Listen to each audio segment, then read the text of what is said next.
বাড়ি বাড়ি গিয়ে তৃণমূল কর্মীদের মারধর করার অভিযোগ উঠল কেন্দ্রীয় বাহিনীর বিরুদ্ধে। ঘটনা ঘিরে সকাল থেকে উত্তেজনা উত্তর মালদা লোকসভা কেন্দ্রের রতুয়া 1 নম্বর ব্লকের হলদিবাড়ি এবং চাঁদমণি বুথে। তার পাশাপাশি ওই দুটি বুথে ভোটারদের নোটদানে বাধা দেয় শাসক দল বলে অভিযোগ।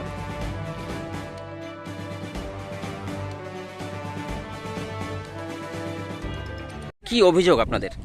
আমাদের অভিযোগ মানে ভোট সুস্থভাবে হচ্ছিল।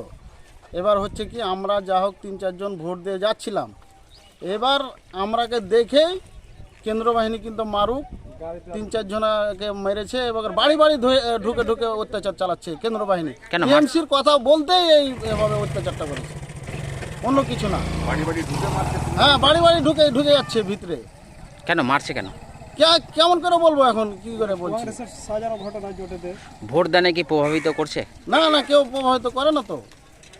কেন্দ্রীয় বাহিনী কি প্রভাবিত করছে ভোট দানে? হ্যাঁ, প্রভাবিত করছে তো। কেন্দ্র বাহিনী বলছে তো, এই যে যখন টিএমসির কথা বলছি তখনই কিন্তু সবকে করছে, প্রভাবিত করছে। জানিয়েছেন নেতৃত্বকে? জানিয়েছেন? হ্যাঁ, জানিয়েছি। ফোন করলাম, কেউ ধরলো না। ওই মনসুর রহমান। এই জায়গাটার নাম? হলদিবাড়ি। কোন অঞ্চল? চাঁদমণি 1। আপনার নাম? মনসুর রহমান। বুথে কি কোনো গন্ডগোল হয়েছে? না, এখন একটু গন্ডগোল। এত ফাঁকা কেন? ফাঁকা সব আসছে, সকাল সকাল আসছে, কেউ কাজকাম সেরে আসছে। কিছুক্ষণ আগে কি গন্ডগোল হয়েছিল? বাধা দেওয়া হচ্ছে ভোট কেন্দ্রে। বাধা দেওয়া কিছুক্ষণ আগে হচ্ছিল। কারা? এই টিএমসির লোক। কাদের বাধা দিচ্ছিল? এই কংগ্রেসকে, মানে অন্য প্রার্থী যে করছে তাকে বাধা দেওয়া করছিল। কেন বাধা কেন দিচ্ছে?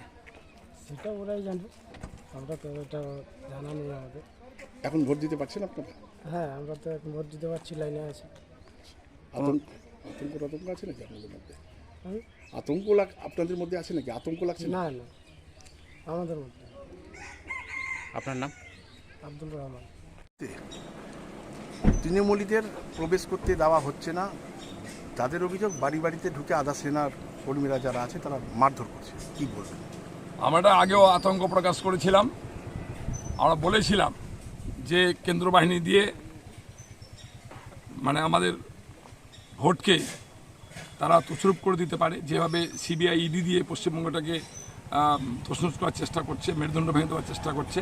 একই কায়দায় তারা আজকে কেন্দ্র বাহিনী দিয়ে ভোটটাকে তারা বিজেপির পক্ষে নিয়ে যাওয়ার চেষ্টা করে।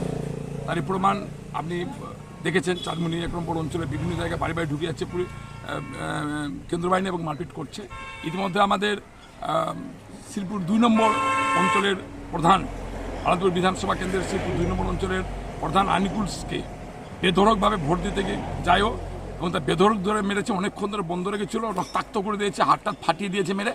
হ্যাঁ, আমরা কমপ্লেন করেছি, রাজ্য পার্টির কাছে কমপ্লেন লিখে পাঠিয়েছি। এইভাবে তারা ইচ্ছাকৃতভাবে যেখানে তৃণমূলের সংগঠন আছে সেখানে গিয়ে তারা বাড়ি বাড়ি ঢুকছে এবং বেধড়কভাবে পিটাচ্ছে।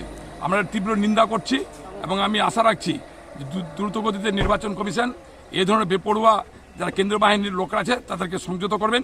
আর মানুষ যেভাবে মমতা ব্যানার্জির নির্দেশে সুষ্ঠুভাবে নির্বাচন করাচ্ছেন, আমরা সকলে মিলে করাচ্ছি, সেভাবে যেন সুষ্ঠু নির্বাচন হয়, এটা আমি অনুরোধ রাখছি। দাদা, একইভাবে দুষ্কৃতীরা হামলা করেছে, সেটাও কিভাবে দেখছেন? আমি বলছি তো যে এখানে যারাই এটা করুক না কেন সেটা ঠিক করছে না। আজকে সুজাপুরেরটা আমি টোটাল খবরটা আমার কাছে নেই, কিন্তু আজকে কেন্দ্র বাহিনীর সহযোগিতায় বিরোধীরা যারা আছে এখানে, বিজেপি হোক, সিপিএম হোক বা কংগ্রেস হোক, তারা কিন্তু তাদের সহযোগিতা নিয়ে তারা এইভাবে আক্রমণ করছে। কিন্তু মানুষ তৃণমূলের সঙ্গে আছে, মমতা ব্যানার্জির পক্ষে আছে।